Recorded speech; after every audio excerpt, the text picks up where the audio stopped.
News nation पर आपका बहुत बहुत स्वागत है। आपके साथ मैं हूं राकेश पांडे। घड़ी में वक्त 2 बज रहे हैं और 2 बजे की शुरुआत एक ऐसी खबर के साथ हम करने जा रहे हैं जो आज आपको दहला देगी। हिंदुओं पर अत्याचार को लेकर वो खबर है जो आपके रोंगटे खड़ी कर देगी। आपको यकीन नहीं होगा कि यह खबर दिल्ली से सिर्फ 150 किलोमीटर दूर की है। राजस्थान के अलवर और उसके आसपास के इलाके हिंदू विहीन होते जा रहे हैं। हमारी ये बड़ी खबर, हमारी ये बड़ी पड़ताल है। इस खबर को आपको ध्यान से देखना चाहिए, इस खबर को आपको ध्यान से समझना चाहिए। और देश की राजधानी दिल्ली से सिर्फ 150 किलोमीटर दूर क्या कुछ हो रहा है, इस पर आपको बहुत ज्यादा गौर फरमाना चाहिए। राजस्थान के अलवर की यह खबर है जहां पर हिंदू महफूज नहीं है। न्यूज नेशन की पड़ताल में यह सच सामने आया है। यह बड़ा खुलासा हमारी इस बड़ी खबर में हुआ है कि राजस्थान का अलवर, जो कि देश की राजधानी दिल्ली से ज्यादा नहीं सिर्फ 150 किलोमीटर दूर है, वहां पर हिंदू महफूज नहीं है, यानी हिंदू सुरक्षित नहीं है। जबरन धर्म परिवर्तन की घटनाएं वहां पर सामने आ रही हैं। हिंदू बच्चियों के साथ घिनौनी हरकतें हो रही हैं। कई मंदिरों पर कब्जा कर वहां पर मस्जिदें बनाई गई हैं। धर्म नहीं बदलने पर लोगों की हत्याएं की गई हैं। आरती और घंटी बजाने पर मंदिरों पर हमले हुए हैं। कई गांवों में हिंदू आबादी अब ना के बराबर रह गई है। गांवों से पलायन करने के लिए मजबूर हो रहे हैं हिंदू, यानी जिन हिंदुओं को अपना धर्म बचाना है, अपने धर्म से उन्हें ज्यादा प्यार है और अपने धर्म और अपनी आस्था के साथ वो समझौता नहीं कर सकते, वो मजबूरी में अलवर छोड़ रहे हैं, अलवर से पलायन करने लगे हैं। देश की राजधानी दिल्ली से हम बार बार कह रहे हैं, क्योंकि देश की राजधानी दिल्ली जहां पर सारे हुक्मरान बैठे हैं वहां से ज्यादा दूर नहीं है। अलवर राजस्थान का 150 किलोमीटर दूर, वहां पर हिंदू महफूज नहीं है। हमारी बड़ी खबर में यह बड़ा खुलासा सामने आया है। यह कैसा हिंदुस्तान? सवाल यह है कि आज जब भारत एक बड़ी शक्ति के तौर पर उभर रहा है, जिस देश में सभी को अपने धर्म का पालन करने की स्वतंत्रता है, उसी देश का एक कोना ऐसा है, और वो कोना बहुत ज्यादा दूर नहीं है, दिल्ली से सिर्फ 150 किलोमीटर की दूरी। यानी अगर आप बाय रोड अगर आप ड्राइव भी करते हैं तो आसानी से 2 से 3 घंटे के अंदर आप वहां पर पहुंच सकते हैं, इससे कम समय में पहुंच सकते हैं। वहां पर हिंदू सुरक्षित नहीं है, उन्हें अपना धर्म पालन करने की आजादी नहीं है। वहां पर बच्चियों के साथ अत्याचार होता है, उनके साथ दुष्कर्म की वारदातें सामने आती हैं, जबरन धर्म परिवर्तन करने के लिए कहा जाता है। और लगातार इस बड़ी खबर पर, इस बड़े खुलासे पर हम बने रहेंगे। और यह भी आपको हम बता दें कि ठीक रात को 8:30 बजे देश की बहस में इस पर हम बड़ी चर्चा करेंगे, बड़ी बहस करेंगे कि किस तरीके से राजस्थान के अलवर में हिंदुओं पर अत्याचार हो रहा है, किस तरीके से राजस्थान का अलवर अब हिंदू विहीन होता जा रहा है। मेवात को लेकर हमने बड़ा खुलासा किया था कि मेवात किस तरीके से मिनी पाकिस्तान बनता जा रहा है, उसी तरीके की तस्वीर अब राजस्थान से। यह बड़ी खबर है, राजस्थान में यह कैसा मेवात, हमारी एक्सक्लूसिव रिपोर्ट जिससे यह बड़ा खुलासा हुआ है। एक रिपोर्ट आप देखिए। राजस्थान के भरतपुर और अलवर जिले में आए दिन हिंदुओं के घर में इस तरह के कर्मकांड होते रहते हैं। ये कोई शुभ मौके पर कर्मकांड नहीं हो रहा है, क्योंकि मेवों के द्वारा श्रवण कुमार की हत्या कर दी गई तो उनके परिजन उनकी आत्मा की शांति के लिए कर्मकांड कर रहे हैं। ये जो जिला भरतपुर है और अलवर है, ये राजस्थान के मेवात के इलाके में आता है। और यहाँ भी मेव मुसलमान उसी तरह का तांडव करते हैं जिस तरीके से हरियाणा के मेवात में करते हैं। उसके पीछे मकसद एक ही होता है कि हिंदू गांव छोड़कर भाग जाए ताकि उसकी ज़मीन और घर पे कब्जा जमाया जा सके। उसको इतना बेइज्जत कर दो कि गांव छोड़कर भाग जाए तो उसकी बेटी बहन के साथ बदतमीजी करते हैं, किडनैपिंग कर लेते हैं, बलात्कार की घटनाएं आए दिन होती रहती हैं। यानी तरह तरह के वो हथकंडे अपनाते हैं। मकसद सिर्फ एक होता है कि मेवात हिंदू विहीन हो जाए। अब बहुत हद तक वो कामयाब इसमें दिखाई भी देते हैं। आए दिन किसी न किसी की हत्या होती है और इसी तरह के कर्मकांड होते रहते हैं। और आश्चर्य और शर्म की बात तो ये है कि पुलिस सिर्फ तमाशा देखती है। अगर उसके पास शिकायत लेकर कोई पहुंच जाए तो पहले वो मेवों से पूछती है कि शिकायत लेना है या छोड़ देना है। हत्या है तो आत्महत्या में, बलात्कार है तो उसमें कोई और लगा देंगे ताकि वो औरत ही और वो बच्ची ही बदनाम हो जाए। तो इस तरीके का खेल इस मेवात में चलता है, जहां पुलिस और मेव मुसलमानों की मिलीभगत साफ नजर आती है। वीडियो जर्नलिस्ट विकास झा के साथ विकास चंद्र, न्यूज नेशन, रामगढ़, अलवर, राजस्थान।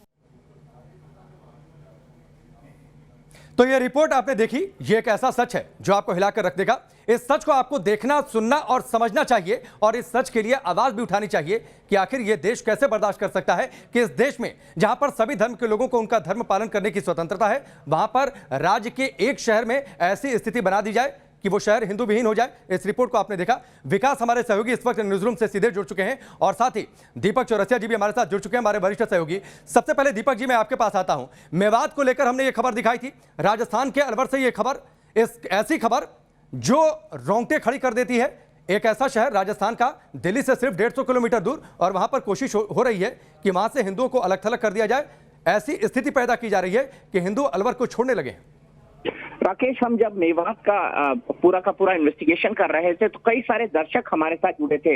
हमारा जो शो है देश की बहस, उसमें हम दर्शकों को जोड़ते हैं और कई दर्शक गांव, अलवर, इसके आसपास, जयपुर, वहां से जुड़े और उन्होंने हमको बताया कि आप मेवात का इन्वेस्टिगेशन तो कर चुके हो, मेवात का एक बड़ा हिस्सा राजस्थान से लगता है, आप उसका तब हमने विकास को जिम्मेदारी दी कि अलवर और इसके आसपास के इलाके मेवात वो जाएं और वहां पर इन्वेस्टिगेशन करें और ये पता करने की कोशिश करें कि जैसा हरियाणा के मेवात में होता था वैसा ही रहा है राजस्थान के मेवात में। तो अब विकास पूरे फैक्ट के साथ, केस स्टडीज के साथ ये फैक्ट लाए हैं कि वहां पर भी हिंदुओं के साथ दमन हो रहा है। जो मेव मुसलमान है, मेवात के मुसलमान है, जो ज्यादातर तबलीगी जमात से जुड़े हुए हैं, वो हिंदुओं को वहां पर प्रताड़ित कर रहे हैं।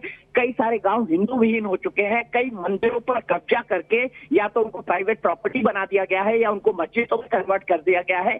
और ये जो खुलासा है इसको हम सिलसिलेवार गांव, तहसील और जिले के परिप्रेक्ष्य में पूरा दिखाएंगे। विकास ने पूरी इन्वेस्टिगेशन की है और मैं आपको फिर बता दूं, दर्शकों ने हमसे कहा था कि राजस्थान के मेवात के बारे में आप ये स्टडी करिए, आप हरियाणा जैसा नजारा वहां पाएंगे और ये हमारे हो चुका है।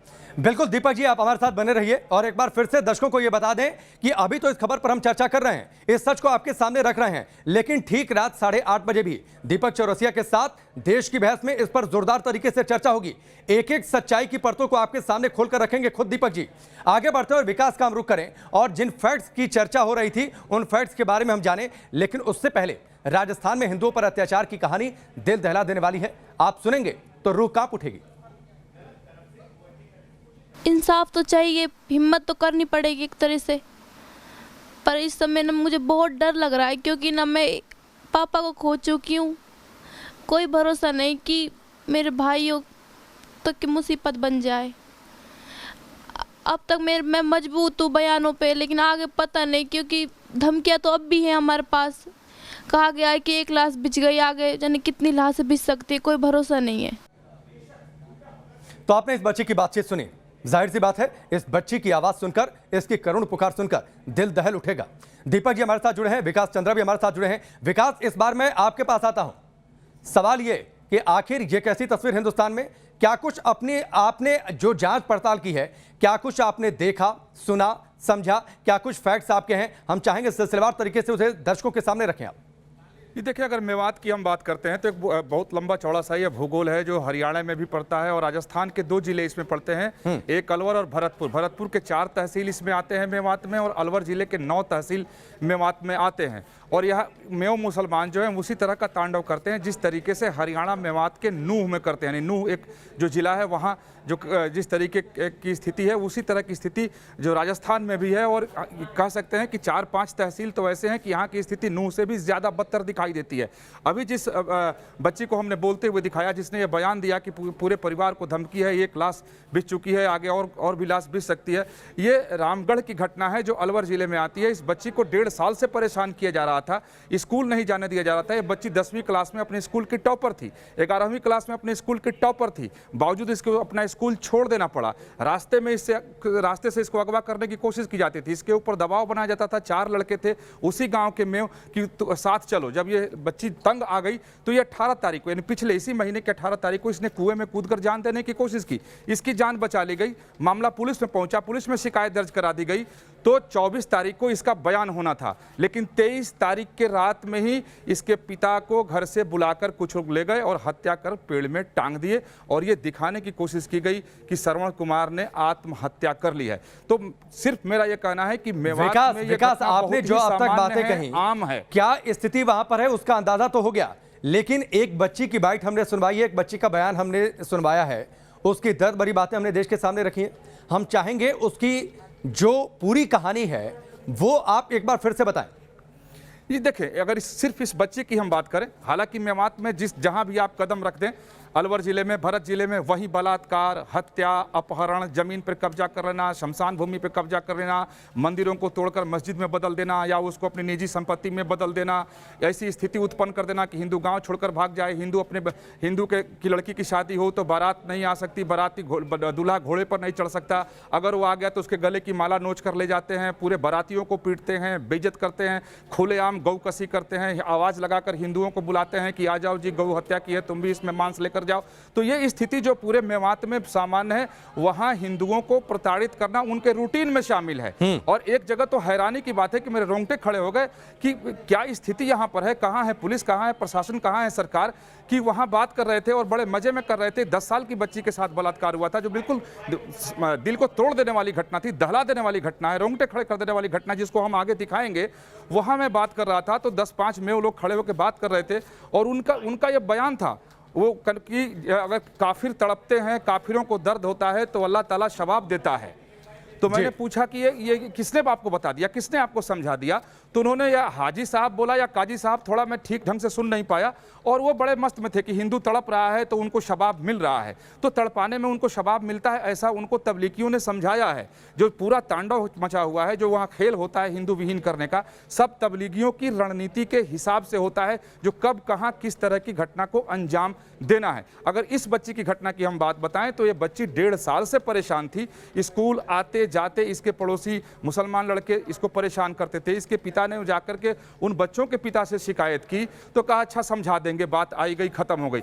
इस पूरे मामले को देखें तो शर्म से सिर झुक जाता है कि इस पूरे प्रकरण में उन बच्चों के पिता और गार्जियन का भी हाथ है, क्योंकि वो उसे बहुत अच्छा कर्म मानते हैं कि काफिर की बेटी है, अगर इसको उठा कर ले जाएंगे या किस तरीके से आ जाए या इसको मारेंगे तड़पाएंगे तो हमें सवाब मिलेगा। तो 1.5 साल से फिर ये बच्ची स्कूल जाना छोड़ दी, अपने परिवार वालों को नहीं बताती थी कि वो स्कूल जाना उसने क्यों छोड़ा। जब इसके साथ जाति की गई, जब इसके साथ एक जो 4 लोगों का गैंग था उसमें से एक व्यक्ति ने इसके साथ बदतमीजी की, वे बच्ची बहुत खुलकर नहीं बता रही थी, मैं भी पूछने में शर्मसार हो रहा था, जो उनके हवस की शिकार बनी है। तब जाकर के ये कुएं में कूदकर जान देने की कोशिश की। पिछले 18 तारीख को, इसी महीने के 18 तारीख को इसकी जान बचा ली गई, लेकिन जान बचाने वाले पिता की जान नहीं बची। 23 तारीख की रात में उसको मामला पुलिस में गया, विकास, अब इसको बयान होना था। आप स्थिति का अंदाजा इसी बात से लगा लीजिए कि क्या है मेवात में। वहां बिल्कुल जो वहां के हिंदू कहते हैं कि वो पाकिस्तान से भी बदतर स्थिति में जी रहे हैं। अब मेवात हिंदुओं के लिए नहीं बचा, और मैंने अनुभव किया कि जैसी स्थिति वहां है, जो अगर विकास, मैं मेवात पर एक बार फिर से आपके पास आता हूं और 2017 से मैं चर्चा की शुरुआत करूं, जब से मेवात मॉडल स्कूल को लेकर चर्चा हुई थी कि कैसे स्कूल के अंदर जबरन धर्म परिवर्तन कराया जा रहा है। लेकिन एक बार फिर से मैं अलवर का जिक्र कर लेता हूं। हम कैसे इस बात को स्वीकार कर लें कि इस देश के एक राज्य के एक शहर में ऐसी स्थिति पैदा कर दी जाए कि वहां पर आरती और घंटी बजाने पर विवाद पैदा हो जाए, वहां पर लोगों को जबरन धर्म परिवर्तन करा दिया जाए, वहां पर बच्चों के साथ दुष्कर्म की वारदातें सामने आ जाएं और जो गवाह उसमें बने और उसकी जांच आगे बढ़े उनको मौत के घाट उतार दिया जाए। अलवर के रामगढ़ का हम जिक्र कर लें, आपसे कुछ दिनों पिछले की घटना है, वहां पर किस तरीके से पूरी वारदात सामने आई। एक बच्ची के साथ दुष्कर्म की कोशिश की गई, एक बच्ची के साथ दुष्कर्म किया गया, वहां पर उसको लेकर पुख्ता कार्रवाई नहीं हुई। तो ये अलवर में आखिरकार हो क्या रहा है? क्या इससे मेवात बनाने की कोशिश हो रही है? ये देखिए, अलवर हो या भरतपुर हो, ये 2 जिले राजस्थान के मेवात में आते हैं। दोनों जगह की स्थिति बिल्कुल सामान्य है, क्योंकि इनकी रणनीति एक है। पूरे मेवात में तबलीगियों ने एक ही रणनीति बनाई है, चाहे वो हरियाणा का मेवात हो या राजस्थान का मेवात हो या उत्तर प्रदेश का मेवात हो।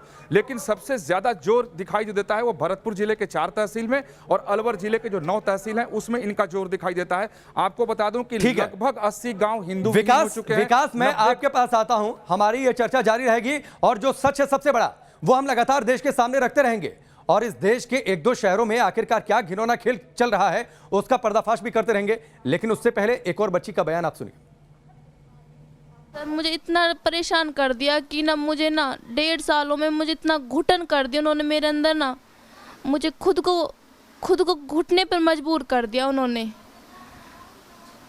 सर, उन्होंने बहुत, मैंने सोचा नहीं था कि मैं अब तक चुप थी, क्योंकि अपने परिवार के लिए जिस दिन इंसाफ मांगा तो देखो मेरे पिताजी का क्या हालत कर दिया उन्होंने।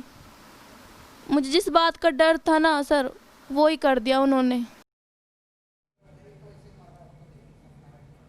तो ये बयान आपने सुना। एक बार फिर से विकास का रुख कर लेते हैं, क्योंकि पूरी जांच पड़ताल विस्तार से उन्होंने की है। विकास, इस बच्ची की बातचीत हमने सुनी। इस बच्ची कितनी दर्द में है, कितने डर के अंदर है। इस बच्ची की आवाज से इस बात का दर्द महसूस होता है। एक बार फिर से हम चाहेंगे इस बच्ची की जो पूरी तस्वीर है, इसके साथ क्या कुछ घटनाक्रम हुआ, कैसे इस पर अत्याचार हुआ है, वो आप देश के सामने रखें। जी देखिए, अगर राजस्थान मेवात की हम बात करें, जो अलवर और भरतपुर की अगर हम बात करें, तो स्थिति बहुत ही ख़राब है, बहुत ही नाजुक है। एक आंकड़ा आपको बताना मैं चाहूँगा कि जैसे मैं पहले कह रहा था कि 80 गांव हिंदू विहीन हो चुके हैं, 90 गांव ऐसे हैं जहां 1 से 5 घर हिंदू रहते हैं, और लगभग 50 से 55 ऐसे गांव हैं। जितना आंकड़ा मैं जुटा सका, हो सकता है कि इससे ज़्यादा हो, कि 50 से 55 गांव ऐसे हैं जहां सिर्फ 1 या 2 घर, वो भी दलित या वाल्मीकि समाज के लोगों का ही बचा है। तो बहुत आसान टारगेट होता है इन लोगों के लिए, इनकी बहु बेटियों को बेइज्जत करना, इनको उठा कर ले जाना, इनके साथ बलात्कार करना। और ये जो परिवार है, ये परिवार भी जहाँ रहता है वहाँ चारों तरफ से मेव मुसलमानों का ही घर है, वहाँ हिंदू अल्पसंख्यक हैं। और ये बच्ची स्कूल जाया करती थी, सामान्य तौर पर जैसे सारे बच्चे जाते हैं उस तरीके से स्कूल जाती थी। इसको टारगेट किया गया और लगातार 1.5 वर्षों तक 4-5 लोग गैंग बनाकर इसका पीछा करते रहे, परेशान करते रहे इसको, यहाँ तक कि उन्होंने एक बार जबरदस्ती तमंचे के बल पर नींद की गोली दी कि पूरे परिवार वालों को नींद की गोली। विकास, मैं आपको रोकता हूं, आपके पास मैं फिर आगे बढ़ता हूं, लेकिन उससे पहले एक और बयान सामने आया है बच्ची का, वो हम सुनवाते हैं। कितने दिनों से आपको परेशान कर रहे थे ये लोग? 1.5 साल हो गए। 11वीं के एनुअल एग्जाम थे जब से इनका शुरू हो गया। अच्छा, 12th में आप स्कूल नहीं गई? मैं गई थी। अच्छा। मैंने बहुत हिम्मत करी, मैं नहीं छोड़ना चाहती थी पढ़ाई, क्योंकि मेरे सपने नहीं थे, मेरे पूरे परिवार के सपने मेरे से जुड़े हुए थे। क्योंकि अगर मैं छोड़ती ना कहीं मेरी मम्मी पूरी टूट जाती, पर मैंने बहुत हिम्मत करी, खूब गई। अगस्त तक मैंने अपने आप को संभाले रखा, बहुत संभाले रखा कि स्कूल तो जाना ही है, कुछ भी हो कैसे ना कैसे पढ़ाई तो करनी है, पढ़ाई तो करनी है सर। लेकिन मजबूरी में आखिरकार मुझे छोड़नी पड़ी। स्कूल जाना आपने बंद कर दिया? बंद कर दिया। उसके बाद भी परेशान करते रहे?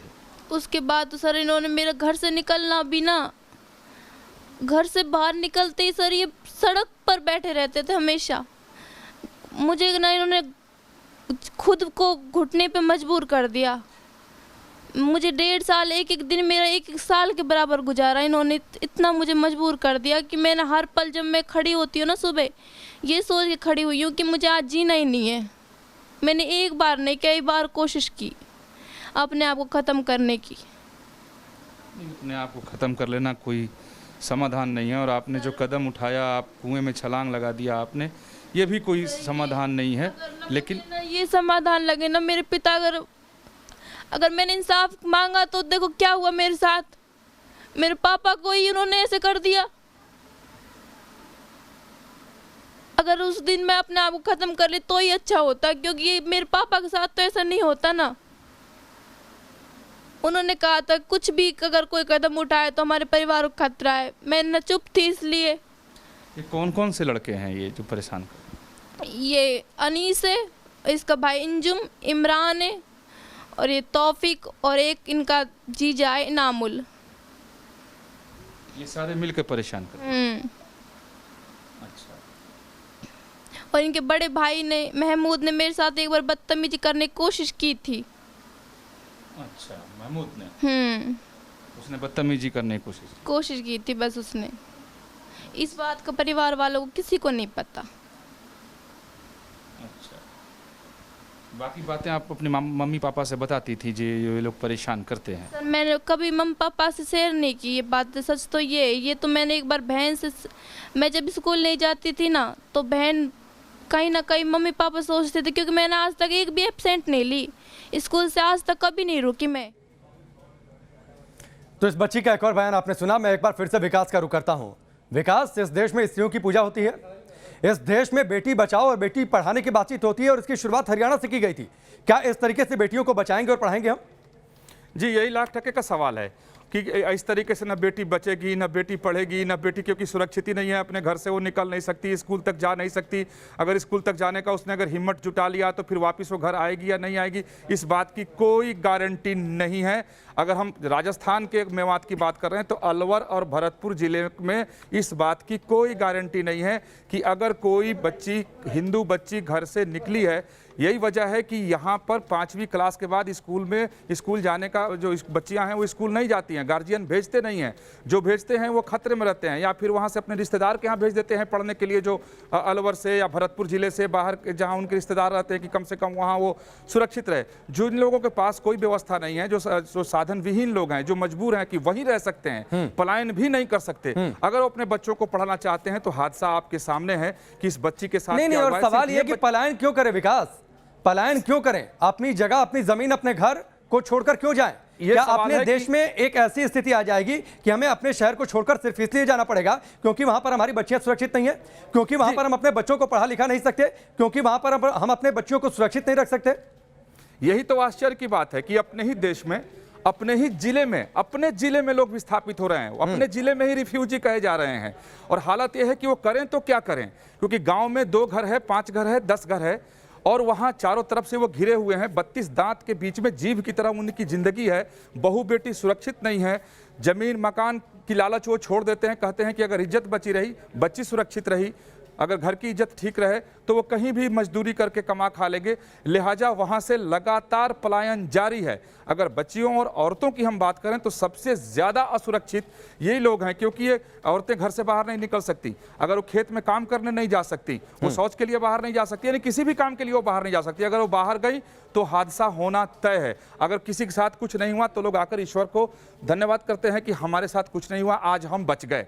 अब अपने देश में राजधानी के बगल में राजस्थान जैसे राज्य में अगर ये स्थिति है तो वाकई ये आश्चर्य में डालता है कि आखिर हम लोग बढ़ किस ओर रहे हैं, भारत देश में आखिर व्यवस्था कैसी बनाई जा रही है, आखिर ये देश चाहता क्या है। क्योंकि ऐसा नहीं है कि सरकार में बैठे लोगों को इस बात की जानकारी नहीं है कि मेवात से पलायन क्यों हो रहा है, अलवर भरतपुर से लोग गाँवों से भाग क्यों रहे हैं, आखिर वहाँ बेटियां और औरतें सुरक्षित क्यों नहीं है, सब जानकारी है। लेकिन वोट बैंक की राजनीति वहां जाकर के देखे, क्योंकि मेव वोट जो है वो एक मुफ्त मिलता है, जहां भी जाता है एक मुफ्त मिलता है, इसलिए हिंदुओं के साथ होता रहे, सब लोग निश्चिंत भाव से देखते रहते हैं। ठीक है विकास, हमसे जुड़ने के लिए आपका बहुत बहुत शुक्रिया। लेकिन यह आश्चर्य में डालने वाली खबर नहीं है, यह हिला देने वाली खबर है, यह सोचने पर मजबूर करने वाली खबर है, एक ऐसा सच जो आपको हिलाकर रख देगा कि इस देश में कुछ शहर ऐसे हैं जहां पर आपको अपना धर्म पालन करने की आज़ादी नहीं है, जहां पर बच्चियां इसलिए सुरक्षित नहीं है क्योंकि वो हिंदू धर्म की हैं, उन्हें बाहर जाकर पढ़ने की आज़ादी नहीं है, उन्हें डर है कि वो बाहर निकलेंगी, उनके साथ दुष्कर्म होगा, उन्हें छेड़ा जाएगा और अगर इसके खिलाफ वो आवाज़ उठाएंगी तो उनके घर वालों को मौत के घाट उतार दिया जाएगा। मंदिरों में आरती करने पर आज़ादी नहीं है, घंटी बजाने पर आज़ादी नहीं है, जबरन उन पर कब्जा किया जा रहा है। लगातार इस बड़ी खबर पर बड़ा खुलासा हम करते रहेंगे। ठीक रात 8:30 बजे देश की बहस में इस पर बड़ी चर्चा भी होगी दीपक चौरसिया के साथ।